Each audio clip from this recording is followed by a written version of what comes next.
салом бинандагони азиз, барномаи ахборро тамошо доред. дар тақдими ман Шалои Гулхоҷа имрӯз 3 август ин мавзӯъро пешниҳоди шумо хоҳем кард. дар ҳоле ки вазири тоҷик дар бораи рушди босуръат дар давраи пандемия ҳарф мезанад, коршинос мегӯяд ин фиребе назар аст. марзбонони ноҳияи Шамсидини Шоҳин ҷануби Тоҷикистон маконҳои душворгузарро бо ёрӣ аз по назорат хоҳанд кард. تعدادی سرحدبانان در این مرزها با مرام زیاد کرده شده است. ва чаро маъракаи ваксиназании зидди бемории COVID-19 бо сахтӣ пеш меравад? چرا ما نقاب را میخریم اما واکسین بی پول است؟ این سوال هم هست.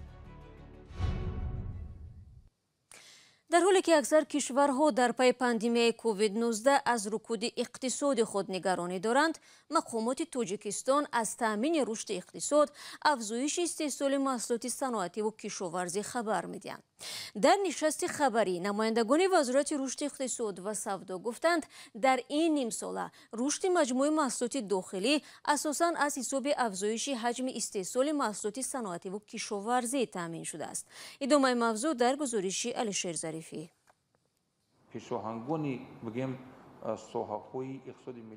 раҳбарияти вазорати рушди иқтисод ва савдои Тоҷикистон мегӯянд, дар шароити пандемияи COVID-19 тавонистанд рушди иқтисоди кишварро таъмин намоянд. ба иттилои ин ниҳод, дар 6 моҳ иқтисоди кишвар 8.7% рушд кардааст, ки ин баландтарин нишондод дар 5 соли охир аст. рушди маъсулоти дохилӣ асосан аз ҳисоби соҳаҳои бахши воқеӣ ба монанди саноати кишоварзӣ ва дигар соҳаҳои бо инчунин ғайривоқеӣ, хизматрасонӣ, гари савдои чакана ва хизматрасонии пӯлакӣ ва дигарро ба амал омад. вазири рушди иқтисод ва савдо дар ҳоле аз афзоиши рушди иқтисод хабар дод, ки сокинон пайваста аз гаронии нархҳо дар бозорҳо шикоят мекунанд. намояндагони вазорати рушди иқтисод ва савдо гаронии нархҳоро ба омилҳои беруна рабт медиҳанд. аммо баъзе коршиносон бар инанд, ки то имтиёзҳои бештар ба бахшҳои муҳим аз ҷумла соҳибкорӣ дода нашавад, иқтисоди кишвар рушд намекунад ва оморҳои баланд ҳам аз рушди маҷмӯи маҳсулоти дохилӣ ба зиндагии сокинон бетаъсир боқӣ хоҳад монд. фишор ба соҳибкорӣ баланд шуд, бо тариқи фишор андоз зиёдтар ҷамъ карда шуд дар $8 миллион амрикоӣ, чизе ки расман маълум аст.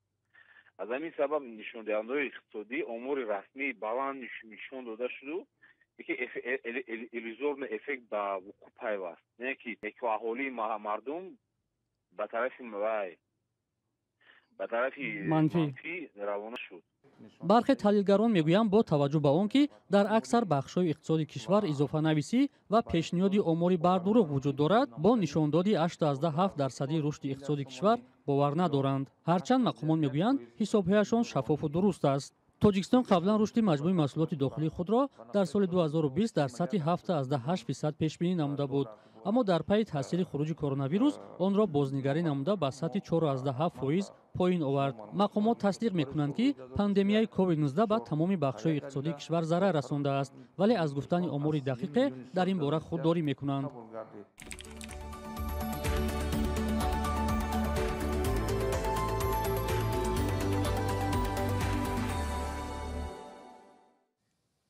ҳоло меравем ба ҷануби Тоҷикистон.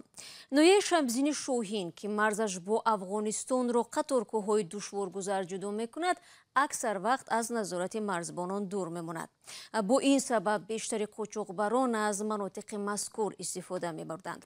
ҳоло марзбонои тоҷик имкон пайдо карданд ин минтақаҳои душворро бо асб назорат намоянд. тафсилот дар гузориши ҳамкорам Маҳмудҷон Раҳматзода. дар чаҳорчӯби таҳкими дидбони сарҳади Тоҷикистон бо Афғонистон ба марзбонҳои тоҷик дар ноҳияи Шамсидини Шоҳин шурободи пешин 18 асб дода шуд ва дар ин ҷо бунёди дидбонгоҳҳои нав идома дорад. ин бахши марз бо Афғонистон аз маконҳое ба шумор меравад, ки нигоҳбини он душвор дониста мешавад. марзбонҳо мегӯяд, қарор аст истифода аз асб дар ин минтақа бештар шавад. қитъаи мазкури марз дар гузашта яке аз самтҳои асосии қочоқбарон дониста мешуд, вале бо ҷиддитар шудани дидбони он гузаштани қочоқбарон дар як соли ахир ба қайд гирифта нашудааст. сарҳадот вазъ имрӯз хуб аст. аз ҷониби сарфармондаи олии қувваи мусаллаҳи ҷумҳурии Тоҷикистон теъдоди сарҳадбонон дар ин марзҳо бо маром зиёд карда шудааст. نظارت سرحد تا سال 2005 در دست مرزبان‌های روس بود. بعد برآمدن آنها مرزبان‌های تاجیک نظارت سرحد را خود به دست گرفتند. از آن وقت گرفته در هر ناحیه اتریاد سرحدی و کمانداتوراها ساخته شد. در این مدت دیدبان مرز به سطح ضروری رسید. با اشغال شدن منطقه‌های شمالی افغانستان از طرف طالبان، نظارت مرز به روندی حیاتاً مهم تبدیل یافته است. در اول ماه ایول ضمن حمله طالبان صدها شهروند افغانستان به تاجیکستان پناه آوردند. حالا از 32 حصه مرز تاجیکستان و افغانستان که زیاده از 1400 کیلومتر است زیر نظارت طالبان می باشد.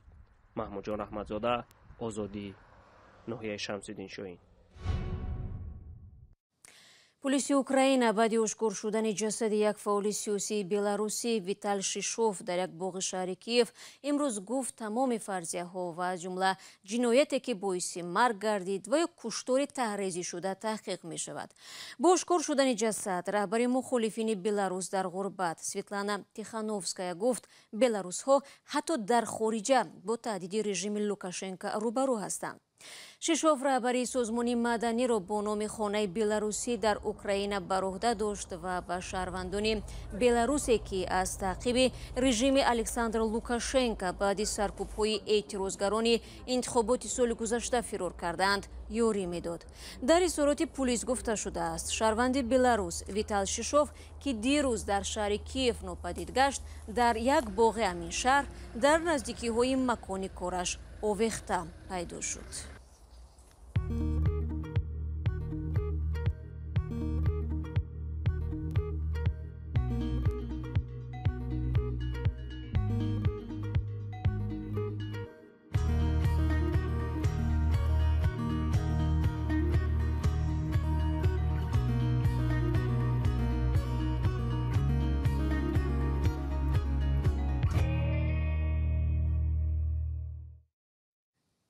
شما برنامه خبری را از رادیو آزادی تماشا دارید. پیشنهاد حزب دموکرات درباره جوری کردن کارانتین در تاجیکستان که آخر هفته گذشته صدا داده بود واکنش‌های زیادی را به میان آورد. برخی ها جوری کردن محدودیت یا کارانتین را کاری درست نامیدند، ولی گروه دیگر میگویند در شرایط فعلی مقامات نباید چنین تصمیم بگیرند. در تاجیکستان حالا تقریبا همه محدودیت‌های وابسته به کرونا ویروس بیکار شدند. منراجع یوسفی و نگاره فضل‌الدین موضوع را پیگیری نمودند. حزب دموکراتی تاجیکستان روز 30 ایول از مقامات خواسته بود به خاطر کاهش گرفتاری ساکنان به کرونا ویروس در کشور 20 روز کارانتین اعلان کنند. دلیل این حزب این است که شماره گرفتاران به بیماری نسبت به چند ماه پیش افزایش یافته است. نظر ساکنان به جاری کردن این کارانتین در تاجیکستان گوناگون است. طرفداران و مخالفان این کار دلیل‌های خود را پیش می‌آورند. من یگان ضرورت در جاری کردن کارانتین نمیخوام ببینم، زیرا که علاقه شد که 10-20% اهالی خصوصا کارمندان دولتی علاقه ام گذراندیم. کارانتین یک خیلی بسیار دور دراز نه و یک ماه دو ماه کم پیشگیری شود. سال گذشته به خاطر پاندمی در تاجیکستان محدودیت‌های موقتی جاری شده بود، از جمله در مسجد و بازارها را محکم کرده، فعالیت مرکزهای خدمت رسانی و گذراندن توی معرکه‌ها را محدود کردند. حالا همه این محدودیت‌ها تقریباً بیکار شدند. برخی‌ها تاکید می‌کنند که کارانتین برای ساکنان تاجیکستان مشکلی‌های زیاد می‌آورد. شرایط نیست مردم را. خاکش مردم کار نکنه. خیلی مردم داخل کرد. کجا بود کارانتین چی خیلی آدم اونجا قفو زدن. خیلی کارانتین باشه چه خیلی یک سیمی است که نداره کم بیزات است. کوز تاجیکستان همیشه در امروزی کار که نبرای زندگی پیش نمیره. پزشکان تاکید میکنند که صرف نظر از جاری شدن یا نشدن کارانتین، ساکنان باید قاعده‌های بهداشتی را رعایت کنند. رعایت بهداشتی باید در همه جا باید داشته باشیم. خیلی مثلا در عین حال میگن که در کوچه ها به ماسک نگردیم، تست دست ها رو شویم، استفاده بردن محلول های دزینفکسیونی دائمی هست چند دقیقه تو این لازم است. بعد در جاهای پر آدم زیاد نگردیم. افسوس که این چیز در ما اینقدر پورا ریوای نمیشه. حتی واکسن گرفته باشیم هم این پورا کفالت نمیده که ما با دیگر بیماری با هم بیماری که دیگر نه یعنی شتم دیگر دارد گرفتار نشویم. یک نماینده مقامات به ما گفت جاری کردن کرانتین برای حکومت تصمیمی ساده نیست، چون در حالت جاری کردن محدودیت‌ها صدها نفر شغل روزانه خود را از دست می‌دهند و دولت وظیفه‌دار است که به آنها کمک کند. اما در شرایط فعلی با گمان است که بودجه تاجیکستان توان انجام چنین کاری را داشته باشد. مولا رجب یوسفی، نگاره فضل‌الدین، آزادی دوشنبه. در این زمان در قرغیزستان امگذرانی با واکسین روسی و چینی ادامه دارد، اما این معرکه به کندی پیش می رود و در این مدت تنها 2% اهالی هر دو ویه واکسین را گرفتند. طوری معلوم شد در قرغیزستان مخالفان مایکوبی کم نیستند و آنها دلیل های خود را پیش می آورند. گزارش تلویزیون نسته شیوریم در این باره را عبدالله اشورف تقدیم می کند.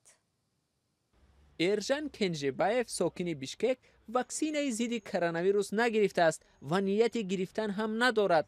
برای او مهم نیست که واکسین را کدام دولت، روسیه، چین و یا کشورهای غربی اختراع کردند. مثلا سرتیفیکات صفه، اجازتنامه ها. کسی که این واکسین را آفرید تا کجا استای این کارند نمیخواهم.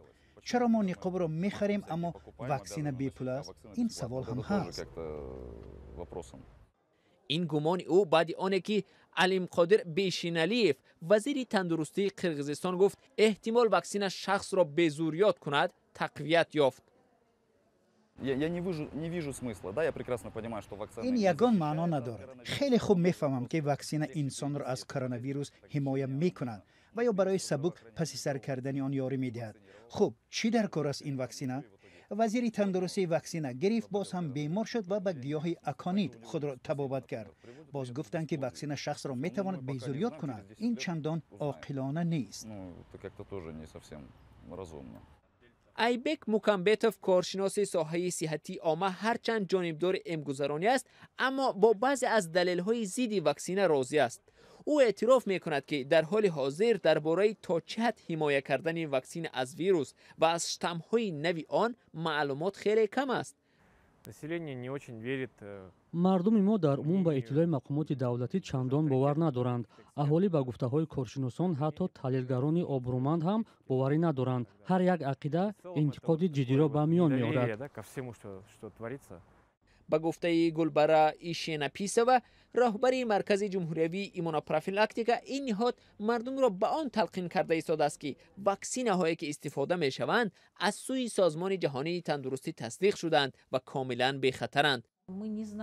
ما کوشش داریم وابسته به هر یک اخبار دروغ معلومات صحیح و دقیق پیشنهاد کنیم. ما نمیدانیم که این همین معلومات را پهن میکند و در کجا قرار دارد. مخالفان واکسین را ما دعوت میکنیم تا ببینند که این چگونه عمل میکند. همکسبان ما در قزاقستان گروه‌های ضد واکسین را به اتاق‌های احیاگری بردند تا ببینند آدمان چگونه بیمارند. در عموم برخورد ساکنان بیشکک با واکسین گوناگون است. بنابر معلومات پژوهشگاه قزاقستانی افکار عامه 31% مردم در قرغیزستان واکسین گرفتنی نیستند. 49% پرسیده شدگان حاضرند واکسین گیرند و 19% به این سوال پاسخ ندادند. و یک ساکن شهر سرافشان را با گمان قلابی دستگیر و پرونده‌اش را برای محاکمه به دادگاه فرستادند. مقامات میگویند خسرو بابازاده 34 ساله خود را مأمور آژانسی ضد فساد معرفی کرده برای حل مشکل ساکنان از آنها تقریبا 300,000 سومونه گرفته است. شرف عوض‌زاده از سردار نمایندگی آژانسی در سوخت امروز به خبرنگاران گفت در اصل این خیل کارمند ندارند. نسبت به او برای قلابی پرونده جنایی آغاز شده است. به این ترتیب به اطلاع آژانسی این ساکن سرافشان در دوام تقریبا یک سال در این 5 مورد بیش از 293,000 ساکنان را از خود کرده است. اینجا وقتی برنامه اخباری آزادی به پایان رسید. تشکر از همه شما که تا این لحظه ها ما را همراهی کردید. یادتان نرود از آنکه فردا با خبرهای نو در خدمت شما قرار میگیریم. تا اون دم خود را احتیاط کنید و خدا نگهداری.